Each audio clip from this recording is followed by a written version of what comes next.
What's good out there, Liquid Trucking? Welcome into the Liquid Trucking Podcast, episode 44. I am your host, Marcus, and just a little peek behind the curtain.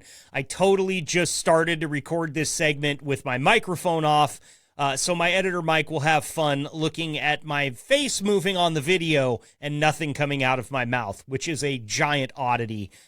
So there you go. Just a little peek behind the curtain on what it's like to make a podcast. Welcome in. Thanks for being here. Don't forget, if you've got a suggestion, maybe you want to be on the podcast, I have an email address that you can get in touch with me by using podcast@liquidtrucking.com.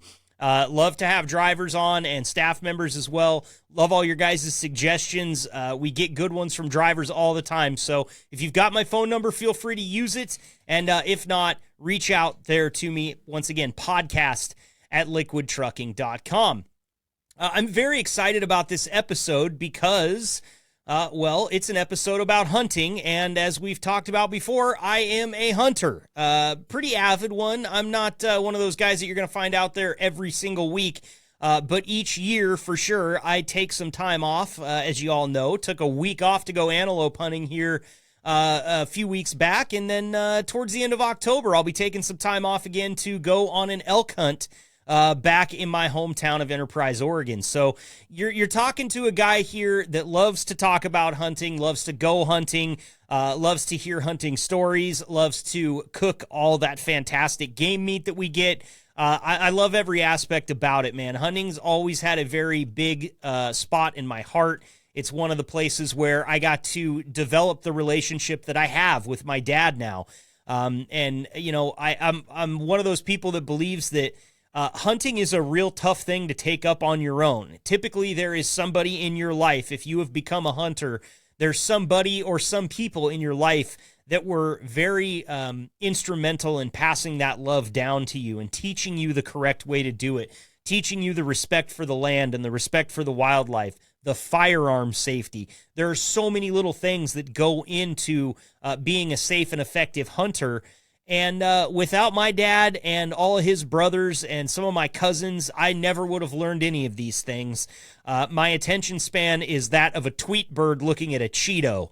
It's got one thing on its mind, and it's that damn Cheeto. And, for me as a younger kid, it was anything. Sports were always big. I know that sports kept me out of a lot of the hunts that I normally would have gone on as a kid because, as a football player, loved football. It was the biggest thing in my life during the fall.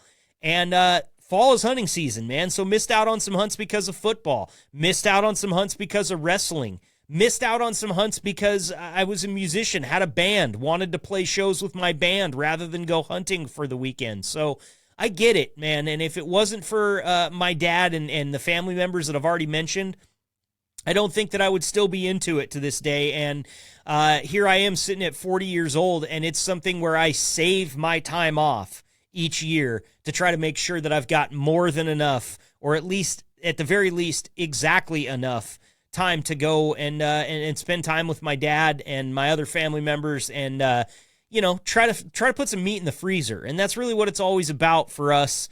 Of course, we've been fortunate. We have some really nice animals that we've got mounted. You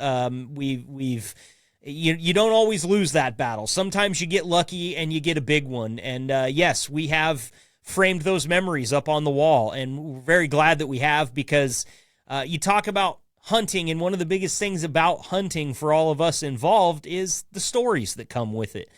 And every time we look up at a mount on the wall or a picture of a hunt that we went on, we get to relive all of those moments, and it's really special. And in fact, I wanted to talk about how special hunting is from a completely different side of the conversation. Everybody that's a hunter, everybody that's involved would tell you how great it is, just the experience, the time you get to spend outdoors, seeing the majestic game out there.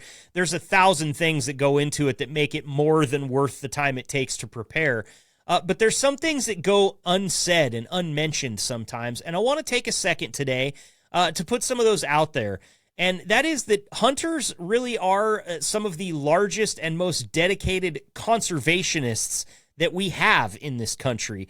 And a lot of people that don't hunt or, don't get outdoors very much would hear that statement and say, how on earth are you going to call yourself a conservationist when you're out here killing animals?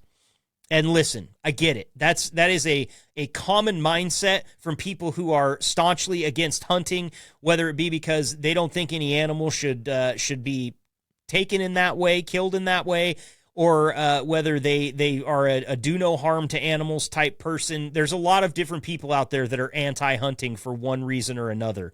And a lot of the times I will defend hunters by just talking about the pure conservation efforts that they put in that many people don't even know about. So I've got a list here of some of the ways that hunters contribute to conservation, and that be both wildlife conservation and also ecosystem conservation. So listen up here. Financially, hunters purchase licenses and tags, which, and for some states like here in Oregon, I also pay $17.50 for an application fee just to put in my name into the lottery. And if I don't get that tag that year, I won't purchase a tag, but that $17.50 is dust in the wind, my friend. That goes right to the Oregon Department of Fish and Wildlife. In the U.S., revenue from hunting licenses alone contributes $1.6 billion annually to state conservation efforts. And a significant portion of wildlife conservation funding comes from the Pittman-Robertson Act of 1937, which levies an 11% tax on firearms, ammunition, and hunting equipment. This has raised over $14 billion over the years for conservation programs, helping to restore habitats, manage wildlife populations, and fund research. When we talk about the land and the habitat, hunters' funds have directly contributed to the preservation of millions of acres of habitat for wildlife, with organizations like Ducks Unlimited having conserved more than 15 million acres of wetlands, which serve as critical habitats for birds and other wildlife. Hunters also often advocate for land conservation through partnerships with landowners and governmental agencies to ensure the protection of critical habitats. Many hunting organizations purchase and maintain land for wildlife conservation, benefiting various species. I know we've got program here in Oregon, or not a program, but a group of people that have a giant plot of land out in one of the largest and most well-hunted areas in the northeast corner of the state. It's the, if I'm not mistaken, it's the Chess-Nimnus unit. It might be the Minam unit. But there's just a giant conservatory out there right in the middle of all of this land. There's a big area with 10-foot fences around it, and you can't hunt out there. That's private property. They sell one tag per year out there. It's called the governor's tag. And if I'm not mistaken, it'll net like a $50,000 price tag.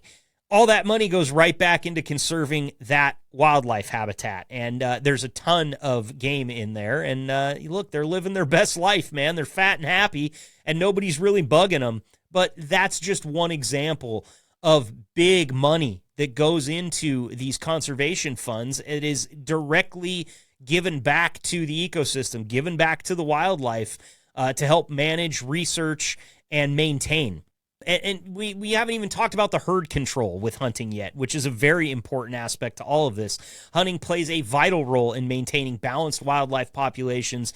Without hunting, some species, such as deer, elk, and certain bird populations, can totally exceed the carrying capacity of the ecosystem. This can lead to things like overgrazing, starvation, and long-term damage to the ecosystem. Listen, man, deer are a little bit of a nuisance when you let them go unchecked. Like, if you've never lived in a small area that has a lot of deer running around, one thing that you'll realize is they are kind of like bears in that you feed them, they're going to stick around. And they're going to show up in town all the time, on your deck, hanging out on your sidewalk. Like, they are just kind of there if they go unchecked. And listen, the town I grew up in, Enterprise, Oregon, there are a ton of trophy bucks walking around that town right now because we've introduced a new predator out there, the gray wolf. And the gray wolf will take down a deer without even breaking a pinky claw, okay? It's a giant dog in a relatively small animal there. And so, the cougars also, they start to push the deer into the town because, well, there's no cougar and there's no wolf in town and you can't shoot them in town. So that's where they go. Left unchecked, they would completely take over the city. It would be like The Last of Us out here, except for it would all be just deer snorting at you. And hunters are a giant part of that, especially because you think about checking the herd, and then the counter argument to that is obviously, well, who's going to check the hunters? Well, that's the Fish and Game departments. That's why you only get one tag. That's why if you go out and poach an animal, at least in my state, and you get caught, guess what? You're losing your hunting rights, and in certain cases, you might even lose your gun rights. So we are checked, and we are some of the more law-abiding citizens out there. We want our hunting rights, and we want to make sure that we keep them well intact and in good standing so we can go out and do this again. Another thing that hunters will actually control more than what you would think, you'd think this would be like wildlife biologists are the ones that are checking disease in the herds, but really hunting and taking certain animals out of the herds can help quell the spread of disease. Chronic wasting disease is something that is slowly creeping its way through the United States from east to west right now. It's a really bad disease. It affects the meat of the animal. It has not yet passed the blood-brain barrier of a human, but it is believed to have the ability to. So if you ate meat from a deer or an elk or a moose affected with chronic wasting disease, you could be in some jeopardy or possibly even dead. It's a pretty bad disease.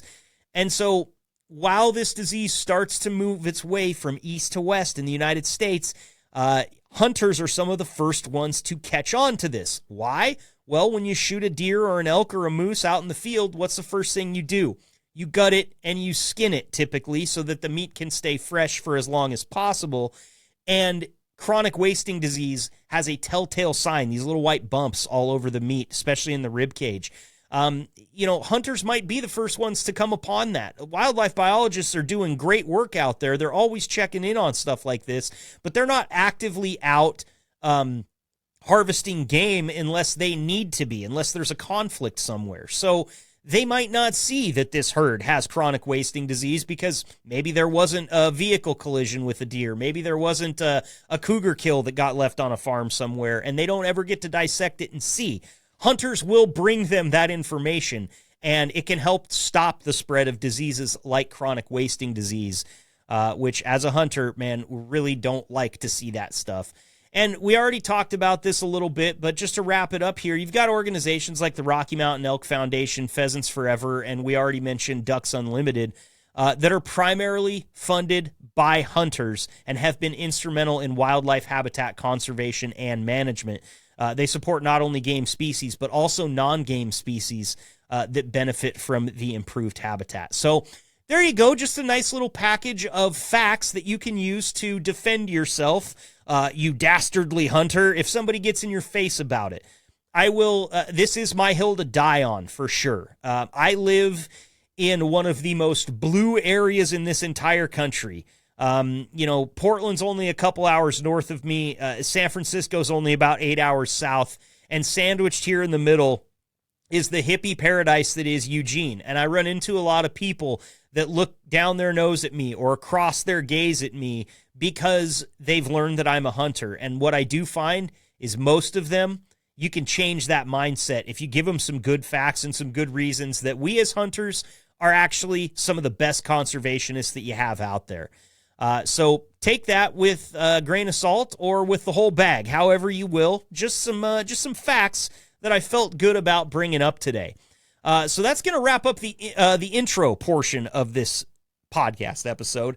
Coming up next, I have Liquid Driver Tony Brown on the show, who you guys have heard from a lot on this podcast. Tony's an avid hunter. And he was very excited to come on. I didn't get a huge, great response from a lot of you hunters out there. And Tony and I talk about that a little bit off the top in this interview. I'm going to ask him how he feels about sharing some of the secrets and such. And, listen, I'm not here to blow up your spot. I get it. If you're a public land hunter, you would just assume I don't even know that you are a hunter because you don't want me to blow up your spot. You don't want me to give up your secrets. I get it, man. It's just like fishing holes. So, but listen to the conversation I have here with Tony, and at the end of it, if you think, hey, okay, that sounds like a hunting conversation I would like to be a part of, then shoot me an email. Like I said at the beginning, podcast@liquidtrucking.com, or if you've got my phone number, use it. Here's my talk with Tony Brown. Welcome to the gold standard of podcasts for the gold standard of drivers. This is the Liquid Trucking Podcast with your host, Marcus Bridges.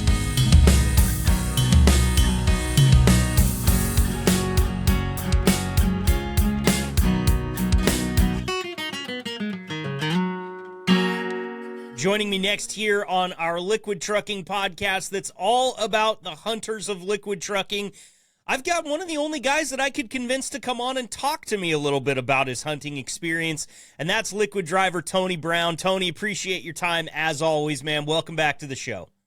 Thank you, Marcus. It's a pleasure to be here, and I am one of the talkers. You can ask anybody. So. Well, everybody's probably getting tired of hearing my voice, but hey, I don't.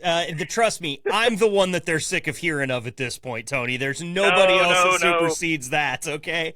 But I did find it kind of funny because there was a couple drivers that had responded to my message when I sent out a request looking for people that wanted to come talk hunting, and a couple of them told me, hey, look, I'm a hunter, but I ain't coming on to talk about it because that's private. And I know that to be, I mean, I come from a very small town where everybody knows everybody, and a lot of people were very guarded with their hunting stories. They might tell you that they tagged an animal or that they found a herd, but you would be far-fetched to get them to admit even what side of the county they were on. Have you experienced that kind of close to the vest secretive nature of hunting in your experience? I have. Yeah, I've experienced that. I've got some friends that it's kind of like your favorite fishing hole. You're not telling anybody where your favorite fishing hole's at. Yep. So same thing with hunting, but for me, it's a lot of those is because they go out and hunt public lands, so they don't want anybody to know where they're at on public lands. I only hunt private land, so I don't have an issue. Perfect. So you're one of the privileged few. I've spent most of my elk hunting life on private land. I have done a few public land hunts in there.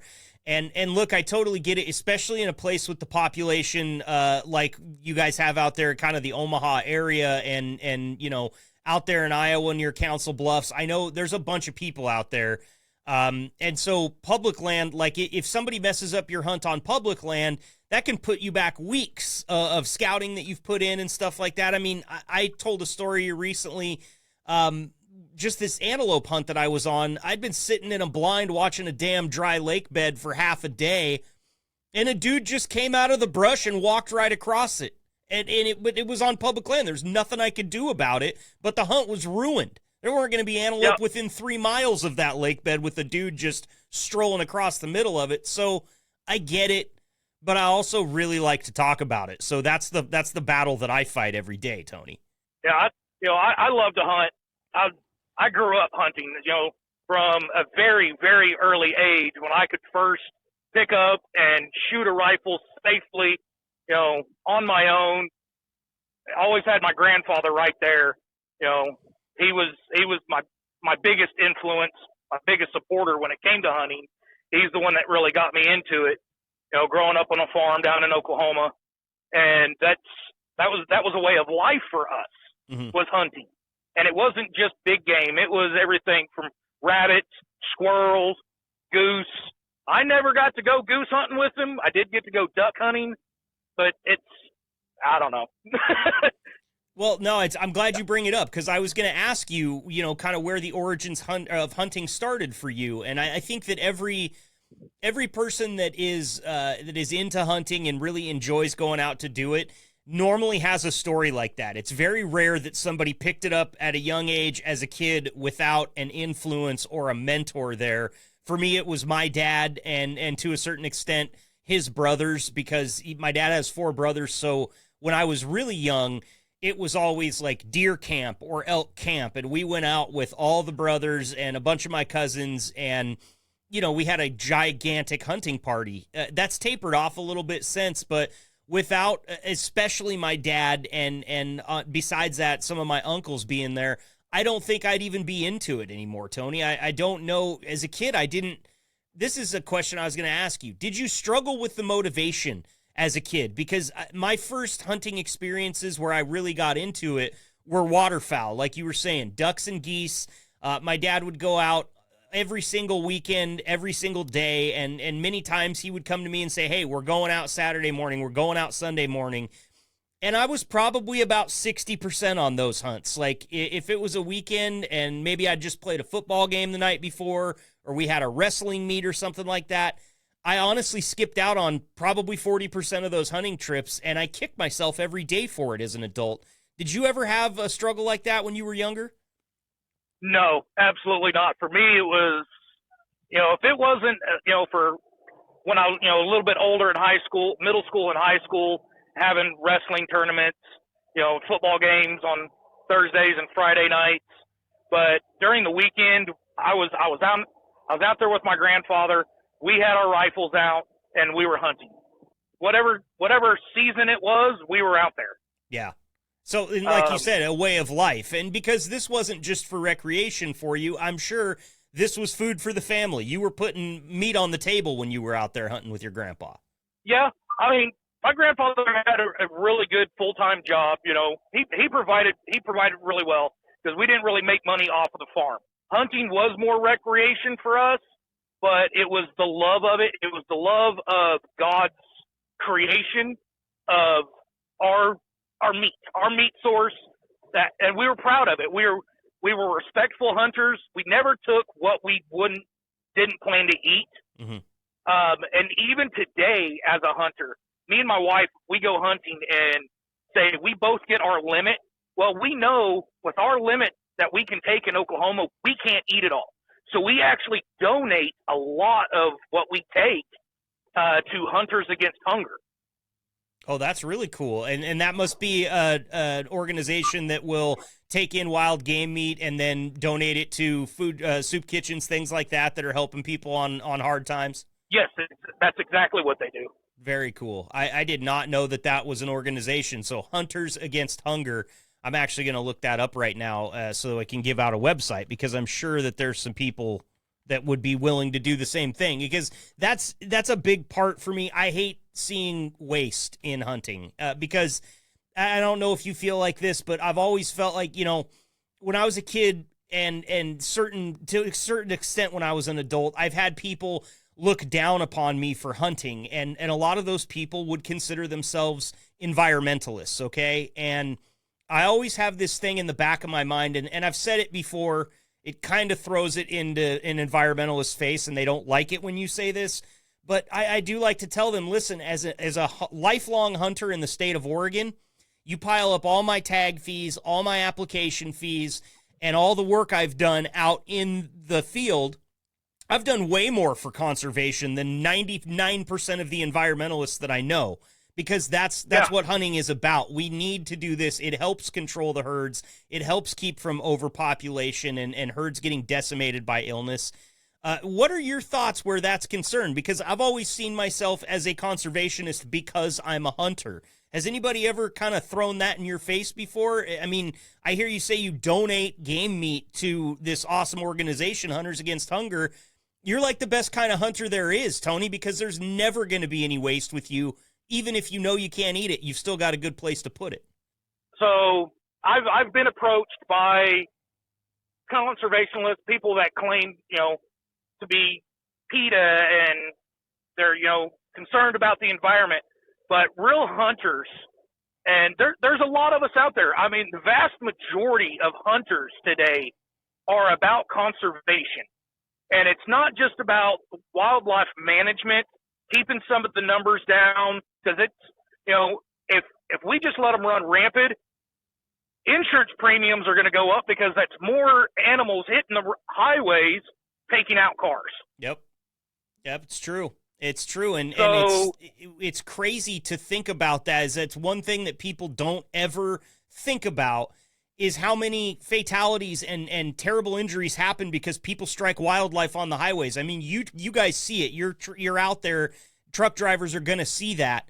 but that's a lot more common than what people really give it credit for. Yeah. And we also want to keep, we're very picky about and making sure our land and where we're hunting is clean. Yep. Want it preserved. Yeah, absolutely, man. I mean, we pick up, like, I hate to see it when I'm out hunting. It's a little different when I'm on public land because you sort of expect it on public land. But if I'm on private land, and like where we hunt elk, for instance, I know that that's been leased. That land's been leased for loggers. Sometimes they lease it to cattle ranchers that'll graze their cattle on it.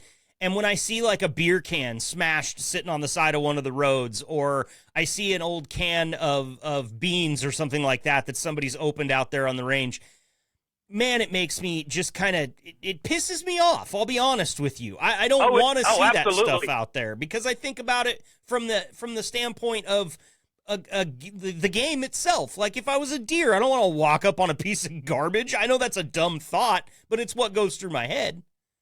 Oh, absolutely. I hate seeing trash on the ground. It's a huge pet peeve. One of many reasons I don't hunt public land. The other one is the safety aspect.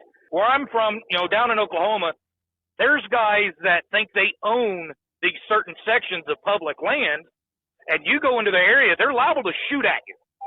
That's ridiculous. Instead of just asking you to go away or find somewhere else. Unbelievable. It can get outright dangerous. So luckily, I know a lot of people with private land. They let me hunt out there. In the past, I've actually leased a couple of places for people. That way I had the hunting lease. Every once in a while, you'll still get somebody that doesn't know the difference because a public access will be backed up to a private access, and they'll jump a fence and not paying attention. But there's apps out there now for that tell you what is private and what's public. Yep. onX is a great one, and there's a free version of it. In fact, we didn't end up tagging on this hunt, but the last time that we were hunting on public land for deer, when I was back home with my dad, if it wasn't for onX, we wouldn't have known whose door to go knock on. And fortunately, coming from such a small community like I did, we were able to run that information down in a heartbeat by using onX, and then find the person's number, get in touch, and get permission from them. But that used to be just a gamble. You could just go up and knock on, a rural door somewhere and hope it was the right one. Highly recommend using those apps now, especially if you're an early morning hunter. A lot of those farmers don't like getting woken up at 5 a.m. on a Sunday to see if you can go out and chase deer off their land, at least in my experience. Yeah. So I love the discussion about private versus public land, because I know that there's a lot of public land hunters out there that they almost kind of look down their nose at us private land hunters because they just haven't found that access yet. And I will tell you, from person to person, keep looking. Go out there and make friends. This antelope hunt I just went on a few weeks back, if it wasn't for my cousin just being friendly and knocking on a door and saying, hey, we've got these bucks out here, do you mind if we go get them? I would have never filled that tag. And that was a once-in-a-lifetime hunt. So, you're probably going to get some venom from some people that don't want to give you permission and don't want to talk to you. But I've also found that, if you're nice, you show up with a smile and you ask a polite question, the worst they can say is no. My grandfather had a thing that when I was younger, he said, you always take a fresh batch of cookies. Oh, good thinking. Good thinking. My dad had a couple of guys that we used to hunt ducks out on their property, and it was a half gallon of Crown Royal each year was what those hunting rights cost us. And I used to say that might be the best deal going right now is a half gallon of Crown Royal per year to get to come out and hunt on these creeks. Like, it was, if you find something like that where it's only going to cost you a batch of cookies or a bottle of whiskey, man, take that and develop a good working relationship with that person, because you will, I understand why public hunters get frustrated. It's tough, and there's a lot of people out there, and it is, like Tony said, to a certain extent, unsafe in certain aspects. I mean, I always go back to this joke that I heard long ago, and it was this is a way to clear out public land if you're getting overrun by hunters. You go to the local watering hole, wherever it may be in your town, and you wait until you see a bunch of people with camo come in, Tony, and then you have a loud conversation with your buddy about how, no, I didn't see anything today, but I took a couple of really good, I felt really good about some brush shots that I took. And you'll start to see that area clear out. And, of course, totally tongue-in-cheek, not trying to recommend just shooting at sounds when you're out hunting. No, but no, that's a good way to wind up behind bars. Yeah, exactly. But you might clear some elbow room if you have that conversation with people on public land. Tony, I know you enjoy your time in the kitchen, man, and I want to talk a little bit about the post-hunt side of things here. Oh, here we go. Yeah, and I think first the question I've got to start out is, what's your favorite wild game to eat, and what's your favorite wild game to cook? So for me, because it's probably one of the most predominant in my area, it's going to be whitetail deer. Mm-hmm. I love whitetail deer. Doesn't necessarily like me as much because its rich gaminess kind of messes with my insides a little bit. Uh-huh. But I absolutely love it. I've got great recipes, especially for my backstrap. Oh, goodness. That's the one, though. Yeah. Whitetail's the one. It's whitetail is the one. That's my go-to. But that, and then believe it or not, when it comes to like small game, I love fried squirrel. You know, I was talking to a driver about something completely different, and he mentioned to me that he's got some squirrels running around on his property down in Texas, and he says, I think I'm getting a little bit of a hankering for fried squirrel. I'll be honest with you, Tony, I've never had it. I would definitely try it. Squirrel hunting where I came from was more like ground squirrels out in the middle of a field, kind of, real gross, nasty-looking things. More of a nuisance to the farmer than anything else because they tear up the fields. But I've never gone out and hunted a squirrel for anything other than recreation. And I got to be honest, man, you guys got me wanting to try it a little bit. Do you just fry it up in oil? Do you bread it? How do you prepare it? So I'll do a light breading and fry it just like chicken. Interesting. And how's the flavor? Like, does it taste like chicken? Is it more of a red meat? What are you getting out of it? It's more of a dark meat, and it is going to be a lot tougher because they run a lot, so they're very tough meat, mm-hmm. but worth every bite. You've got to get a pretty good mess of them to really be able to really do anything. Uh-huh. But yeah, you get enough of them in your bag, and take them back to Granny, and have her finish quartering them up, and she'll batter them and fry them, and it's like dark meat chicken. Okay, I won't say it tastes like chicken, but it's similar. Everybody says, "Oh, it tastes like chicken." Oh, yeah, it's close. Yeah, it's a little gamier, but it's a dark meat, and it's tough. I watch like shows like Alone. I don't know if you've ever seen Alone, where they'll take contestants out and they get like 10 survival items and they just have to go out in the backcountry and survive as long as they can. And I see a lot of them trap and eat squirrels, various different species of squirrel. And they're never battering it and frying it. I mean, they're always just cooking it on a spit over an open flame. And like I said, I'll be honest with you, I'm interested. I really do wonder. And of course, some of those poor people end up tapping out of that show because they get parasites because they're eating all sorts of shit off the ground. But and undercooked. Yeah, exactly. But that being said, I think that squirrel is on the menu of things that I want to try. So I'm curious about the backstrap because I know that you're a very well outfitted chef. You've got a lot of cool equipment and you like to play around with it. Do you like to smoke your backstrap? Do you like to finish it or do it in the oven, sear it in the pan? How do you prepare it? So I'll do all of the above. Any way you can cook, you can do a red meat beef steak. I will do with venison. Mm-hmm. I really love smoking them. I really like smoking backstrap, mm-hmm. but one of my favorites is pan seared in my homemade lemon infused olive oil. Oh, that sounds good. That sounds really good. And use and get a little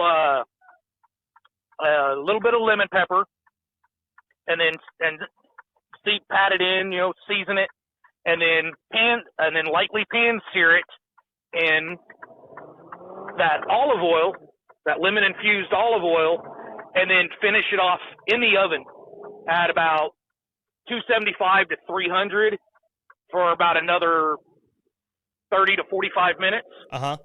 And it's you don't need a fork or don't need a knife. It's fork tender, and my mouth's watering thinking about it right now. Mine is too, man. Mine is too. I got to get home this weekend so I can put up my 2 new deer feeders, because my one feeder went to put a new battery in it the last time I was home.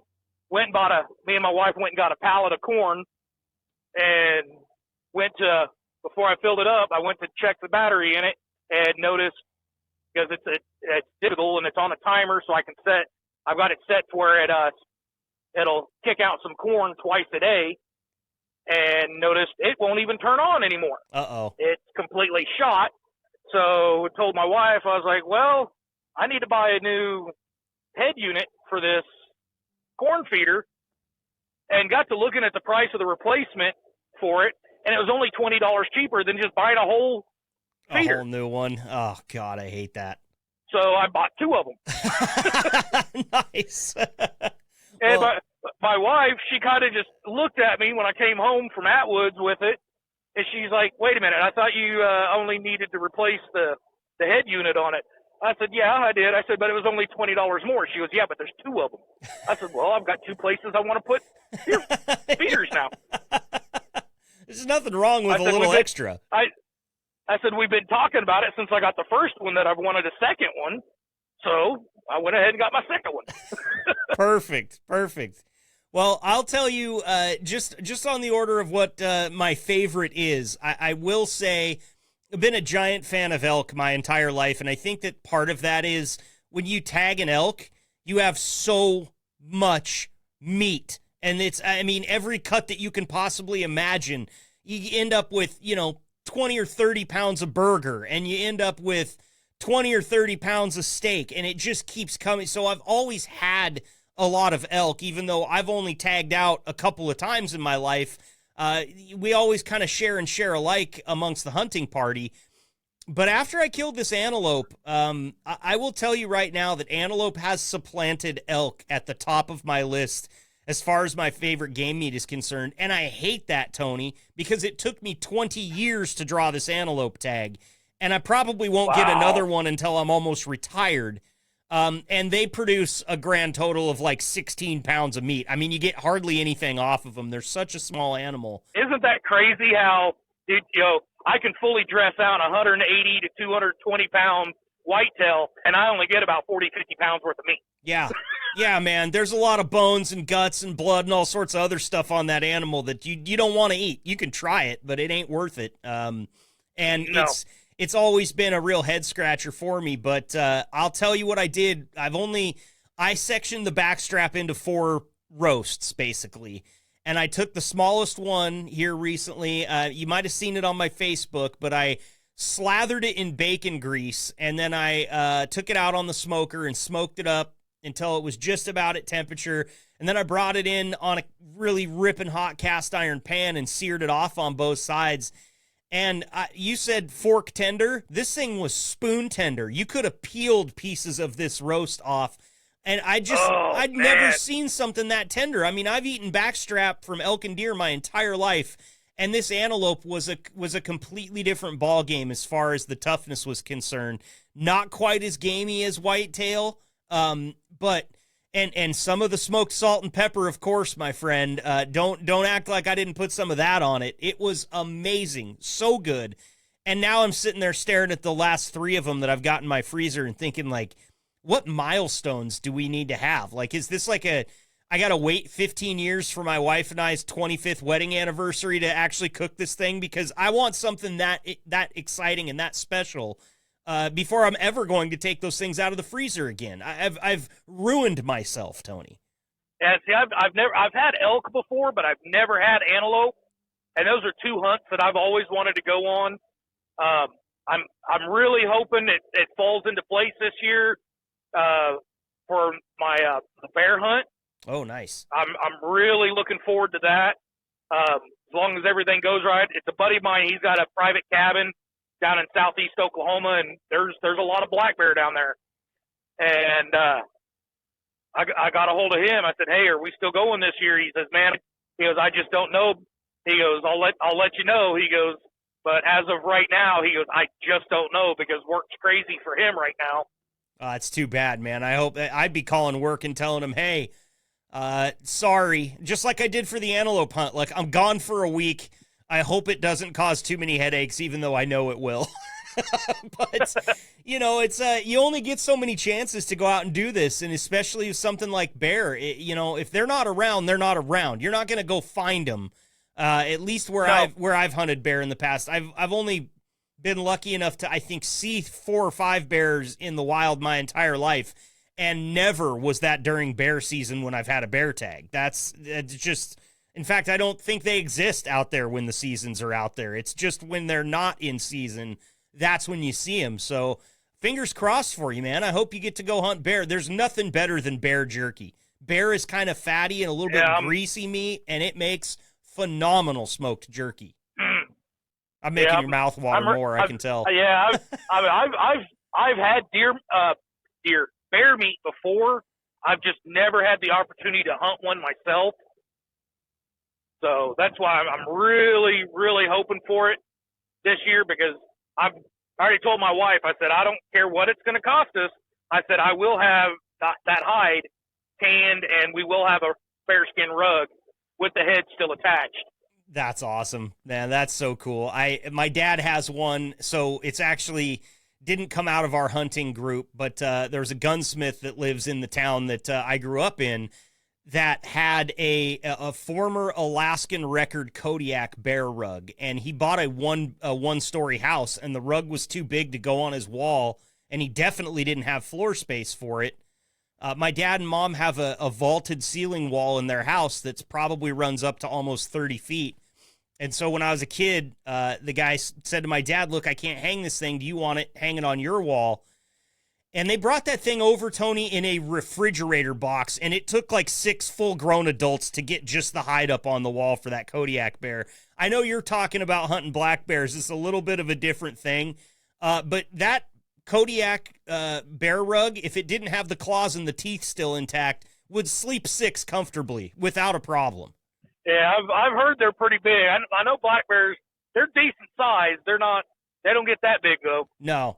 I mean, it's a bear. You still don't want to mess with it. Even if it just looks like a big furry German Shepherd walking around, it's still a damn bear. You should still watch out for it. So, well, listen. Yeah, and we only have 2 legal means of taking bear down in Oklahoma, and that's either archery or muzzle loader.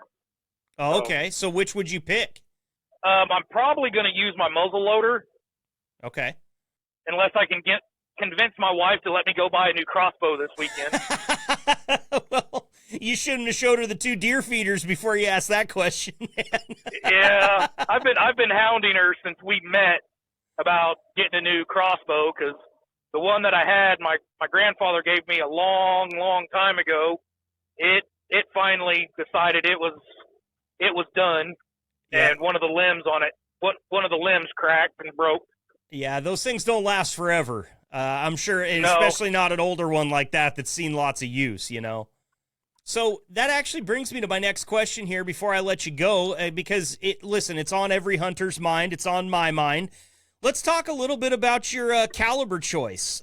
You're a rifle hunter. We've already established that, with the exception of course, this potential bear hunt that you have.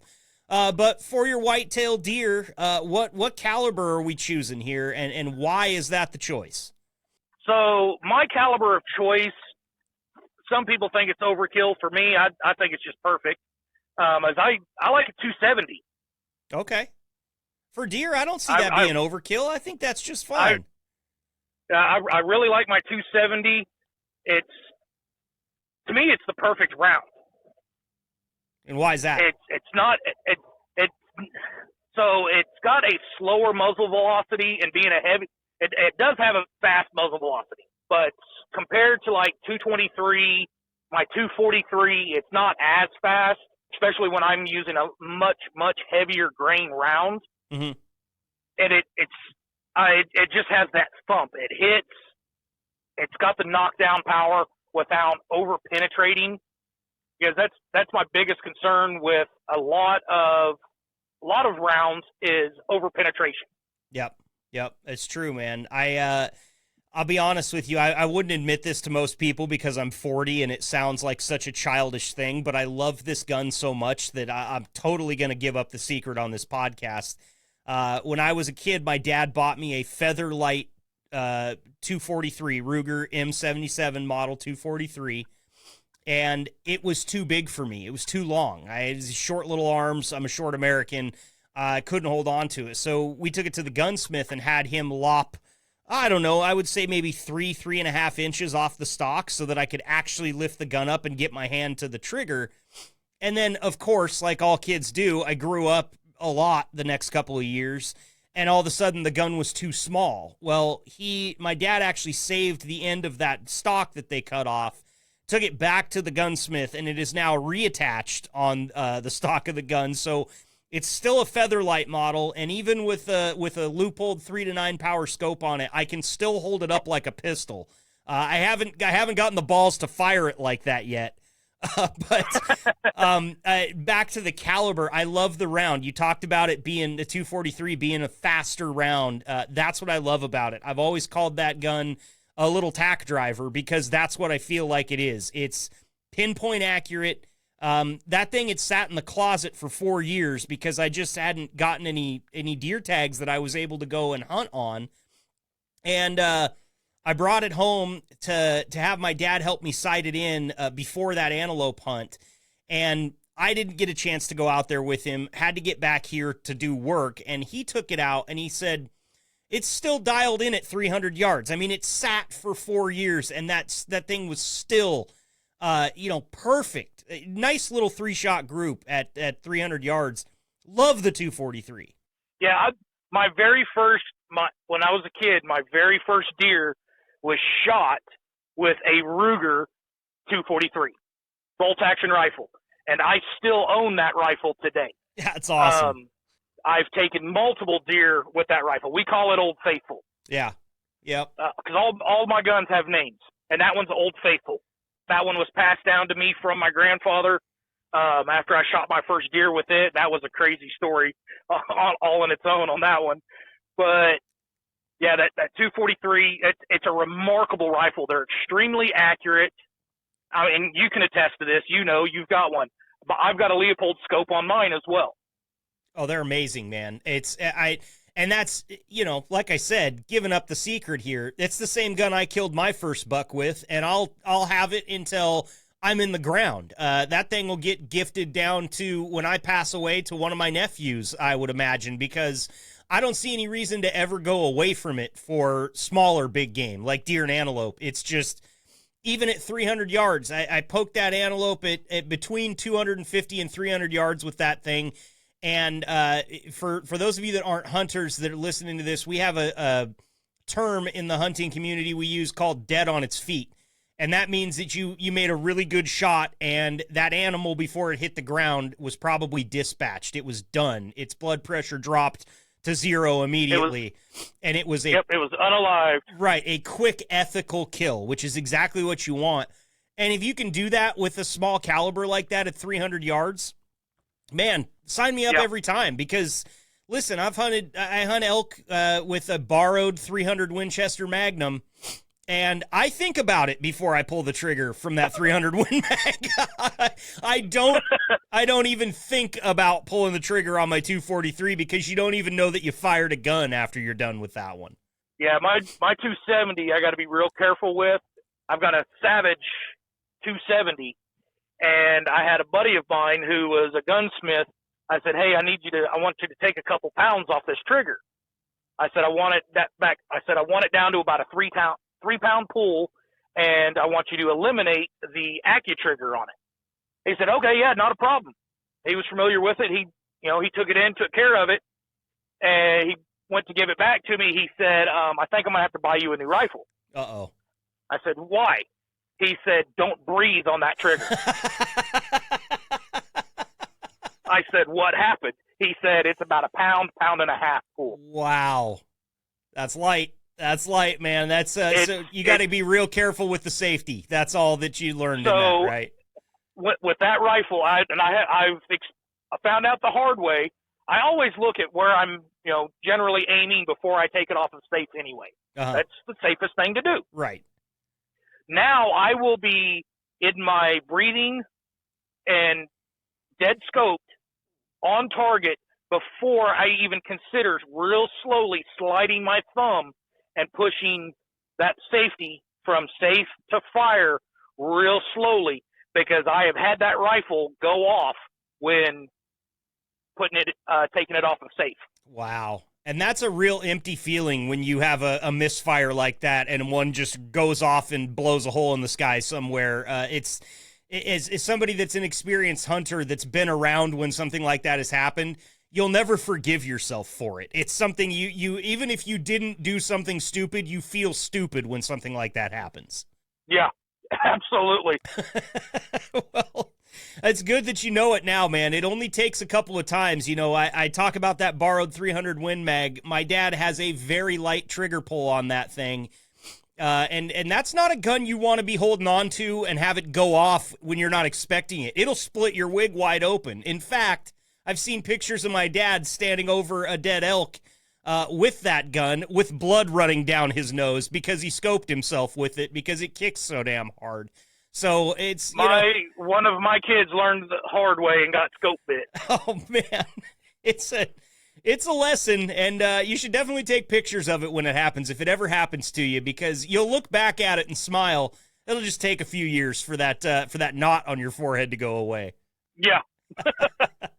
Well, Tony, listen, man, I've taken up plenty of your time today. I really appreciate it. We've gone almost 40 minutes here.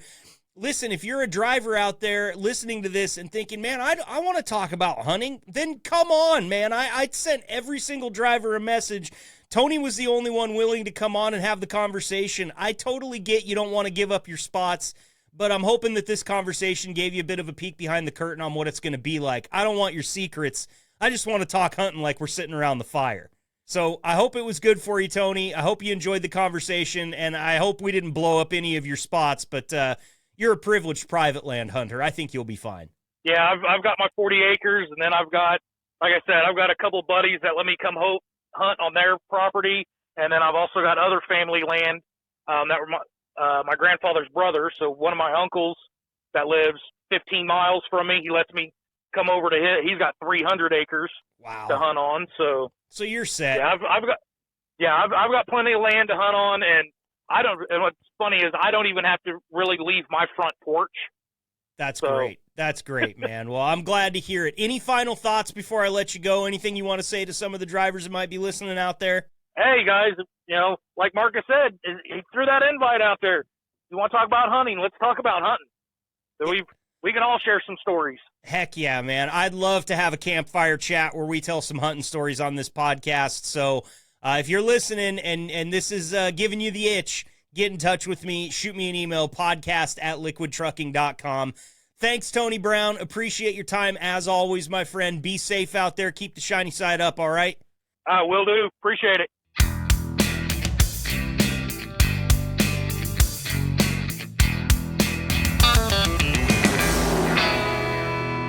All right, Liquid Trucking, that is going to wrap it up for us here today on the Liquid Trucking Podcast, episode 44, The Hunters of Liquid Trucking.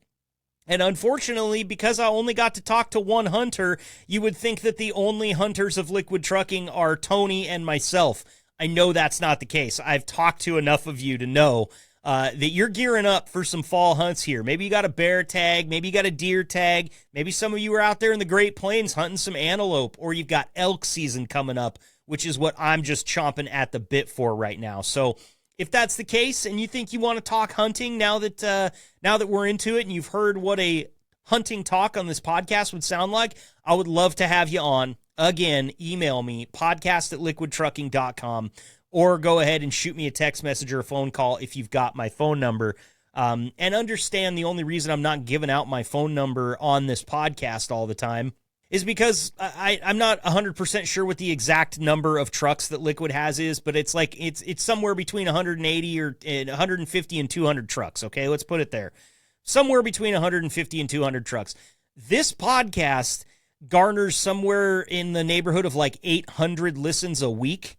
And as much as I appreciate all of you clicking subscribe and download and listening to the episodes, I just can't buy that only Liquid drivers are the ones listening to this. So that's why my phone number is not going out over the air. It is my personal cell phone number. And while I like a good prank call from time to time, I'm just not quite that ripe for punishment. So I'm not going to put the phone number out there. But there's a lot of drivers that have my phone number. If you've ever heard them on this podcast, I have called them from my personal phone and they'll have my number. So get in touch with them.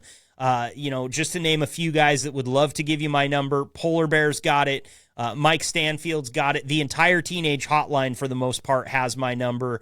Matt Cleach. And you can also get it from any number of the people in the offices. Chris Baltushis down in Bartow's got it. You just heard me talk to Tony. He's got my number. So get in touch with me, okay? Because I want to get more hunters from Liquid Trucking on this podcast.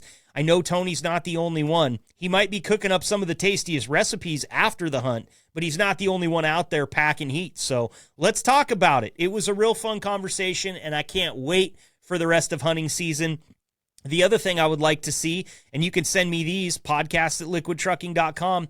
If you don't want to come on and talk, man, just send me your pictures. If you got lucky and you tagged out this year, I would love to see your pictures. Maybe you didn't take any pictures out in the field. Maybe the only pictures that you took are in the kitchen once you're cooking up some backstrap or something like that. I love those too. Send it all to me. We'll definitely get a part 2 from this episode in the future. I'm sure of it. Just need a few of you guys to be a little bit more open, not so close to the vest. Look, I'm way out here on the West Coast. I'm not coming to Oklahoma or Texas or Nebraska or Iowa to hunt anytime soon. So I won't blow up your spot so long as you don't blow up your spot, all right? That's going to wrap it up for us today. Thank you to Tony Brown for coming on the show and sharing some of his experience with us. It's always a pleasure to have Liquid drivers on here. We just want more of them. So make sure to hit us up at the website or once again, for like the 8th time today, podcast@liquidtrucking.com. I've been your host, Marcus. I'm out of here. I'm going to go have some Taco Bell. Keep the shiny side up and stay safe out there, drivers. We'll see you next week for episode 45 of the Liquid Trucking Podcast. Thanks for tuning in and being the gold standard of drivers on the road. Be sure to like and subscribe to the channel and tune in next week for another episode of the Liquid Trucking Podcast.